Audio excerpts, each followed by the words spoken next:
The Denver Broncos just got some incredible news, and it's something fans have been waiting for. We're about a week away from the official release of the 2025 NFL schedule, and things are already looking promising for Broncos country. Here's the bold prediction: the Denver Broncos have a real shot at winning the AFC West. Now, that's not just blind optimism. This is based on a detailed analysis by Mike Clay, one of the most respected analysts in the NFL world. Clay, known for his accurate predictions and deep statistical breakdowns, recently released a comprehensive report that's turning heads. And guess what? The Broncos are featured in a big way. In fact, Bleacher Report recently highlighted Denver as the most exciting young team in the entire NFL. Leading the way is rookie quarterback Bo Nix, who's already generating major buzz as the future face of the franchise. While other teams like the Bears and Texans are getting plenty of media attention, it's the Broncos who top the list. That's right, Denver ranked number one on their list of hungry, up-and-coming teams. And it's not hard to see why. With what could be the league's most underrated defense and a promising young quarterback ready to prove himself, there's serious momentum building in the Mile High City. Clay's analysis covers everything from roster strength to projected wins. And even though he might be slightly underestimating Denver in some areas, the data still paints a very encouraging picture. His massive season outlook report, nearly 100 pages long, dives deep into every team. And for Broncos fans, there are plenty of reasons to be excited. Let's dig into some of the details from Mike Clay's projections, and there's a lot to unpack. Clay breaks things down by player usage, predicting how many snaps each player will take, and assigning roles like TE1, TE2, and so on. But let's focus on what really matters: quarterback Bo Nix. According to Clay, Nix is projected to throw 24 touchdowns and 11 interceptions next season, with a passer rating slightly worse than his rookie year. Honestly, that seems low. Based on his growth, talent, and the system he's stepping into, it's hard to imagine him regressing. Even with those conservative numbers, Clay still ranks Bo Nix as a top 10 quarterback heading into the season. And if that holds true, the Broncos won't just compete, they'll be serious contenders to win the AFC West. Now here's where it gets really interesting. One of the most useful parts of Clay's breakdown is the projected win probabilities for each game. While the full schedule hasn't been released yet, we do know Denver's opponents, and the projections show a massive improvement from last year. To put it in perspective, at this time last season, Denver was only favored in one game, against the Carolina Panthers. Fast forward, and the Broncos went on to win 10 games, shocking just about everyone. This year, a different story. Clay's model only has the Broncos as underdogs in 3 games. That's it. The toughest projected matchup is against the Philadelphia Eagles, with just a 37% chance of winning. But even that seems generous to Philly, considering Jalen Hurts' injury history and Denver's offseason improvements. Another tough matchup is the road game against Kansas City, where Denver has a 41% chance. Let's not forget, last season Denver nearly beat the Chiefs in Arrowhead. It took a blocked field goal for Kansas City to hang on, and that was with a rookie quarterback and a defense that still had key gaps, many of which have since been addressed. If these projections hold, or if Denver outperforms them like last year, things are going to get real interesting in the AFC West. The Broncos are also projected to be underdogs in their matchup against the Houston Texans, but that could end up being one of the most exciting games of the season. These two teams are building something special, and Denver actually matched up well with Houston last year. Remember, the Broncos were just yards away from a go-ahead touchdown late in the game. If anything, that game showed how competitive this roster already is, and how much potential there is heading into 2025.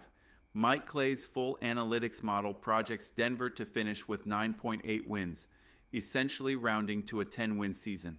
That's a strong number and puts the Broncos squarely in the playoff conversation.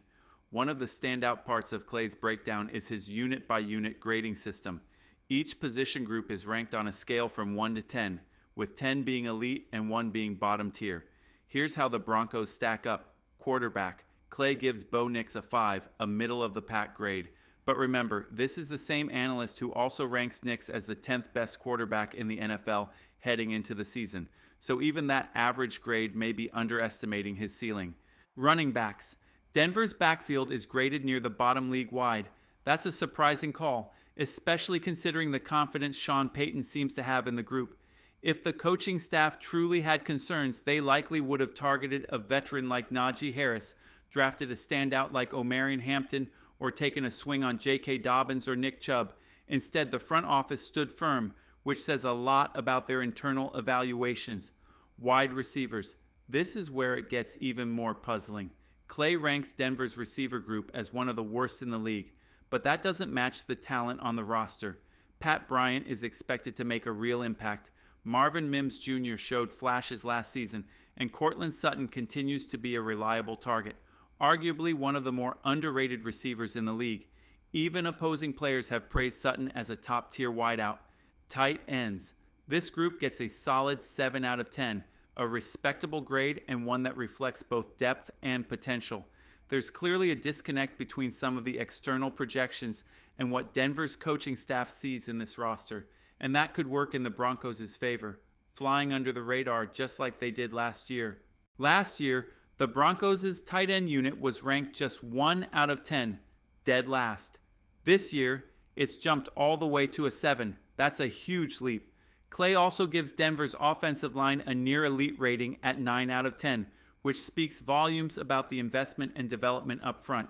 The interior pass rush is rated an 8, showing that the defensive line is expected to cause real problems for opposing quarterbacks. But then there's the edge rush group, which Clay only gives a 5. That feels like a major underestimation. Let's look at the facts. Jonah Ellis played through injuries last season and still notched 5 sacks. Nick Bonito nearly led the league in sacks at one point and showed serious explosiveness. Jonathan Cooper racked up 10 sacks last year. Not exactly the numbers of a mediocre edge room. Add in promising names like Dondre Tillman and Key Robinson, and it's clear this group has far more upside than Clay gives credit for. Now let's talk about the secondary. Clay grades Denver's cornerback room a 7 out of 10 and ranks it 10th out of 32 teams, which seems low considering the talent on this roster. Pat Surtain II is arguably the best cornerback in all of football. Jaquan McMillian brings versatility, and Riley Moss, a draft day steal, has game-changing potential when healthy. Even with all of that talent, Clay's model still has the Broncos winning 9.8 games and being favored in all but 3 matchups, an impressive projection for a team many doubted just a year ago. Now let's compare that to the AFC competition, starting with the Kansas City Chiefs. Clay only gives the Chiefs 2 more projected wins than Denver. That's it. And considering how many of their wins last season came in one-score games, many with last-second help or favorable calls, that margin could easily vanish. It's also worth noting the Chiefs' running back situation looks shaky at best, with Isaiah Pacheco, Kareem Hunt, Elijah Mitchell, and Carson Steele in the mix. It's far from a dominant backfield. Meanwhile, someone like R.J. Harvey on Denver's side may already be more dynamic than any of them. But here's where it gets even more interesting.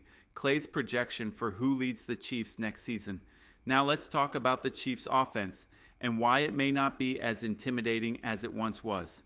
In Mike Clay's projections, Rashee Rice is expected to miss significant time due to an anticipated 8-game suspension tied to legal issues. That alone reshapes their entire receiving core. With Rice likely sidelined, their top wideout becomes Xavier Worthy. Worthy has blazing speed and one elite route in his arsenal, but at this point he's not a true WR1. Outside of that, the Chiefs' receiving options don't exactly strike fear into opposing defenses. Even more surprising, Clay has Travis Kelce, who turns 35 this season, projected for 109 targets and 80 receptions. Kelce is a future Hall of Famer, no question, but expecting that kind of workload and production at his age is optimistic, especially with the wear and tear he's taken over the years. Clay's positional breakdown highlights just how many red flags the Chiefs have. Their offensive line gets a 6 out of 10, far from elite. We saw this same unit struggle badly at times last year, like in the matchup against the Eagles when Philly's front 4 was living in the backfield. Their biggest offseason move was picking up a backup left tackle from San Francisco. Not exactly a major upgrade. Their secondary also graded poorly, and rightfully so. The defensive backfield is a weak point heading into the season. Now, even if Kansas City somehow manages to win the division again, here's where things get really exciting for Denver fans. The Broncos are clearly projected to finish ahead of the Los Angeles Chargers. Last season, the Chargers swept Denver, but that's not happening again. Clay's data shows Denver as the stronger team across multiple units. Even at quarterback, Justin Herbert is only rated slightly above Bo Nix, and that's with far more NFL experience. Herbert is projected for just 22 touchdowns, which isn't exactly elite by today's standards. As for the weapons around him, it's slim.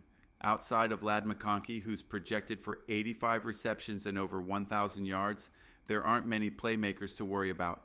And the Broncos knew that. They brought in Jaden Barron specifically to help neutralize McConkey. The one area where the Chargers may have improved is the running back room, which looks better than it did last season. But overall, their roster doesn't measure up to the direction Denver is headed in. The Chargers may have upgraded their backfield by adding Omarion Hampton and Najee Harris, giving them one of the better running back duos in the league. But the rest of the roster tells a different story. Take their wide receiver group, for example. Clay gives it a 6 out of 10, but outside of Ladd McConkey, there's no real threat. That grade feels like a stretch. They also missed out on signing Evan Engram at tight end, which leaves them thin at the position. McConkey may end up being their only consistent weapon through the air.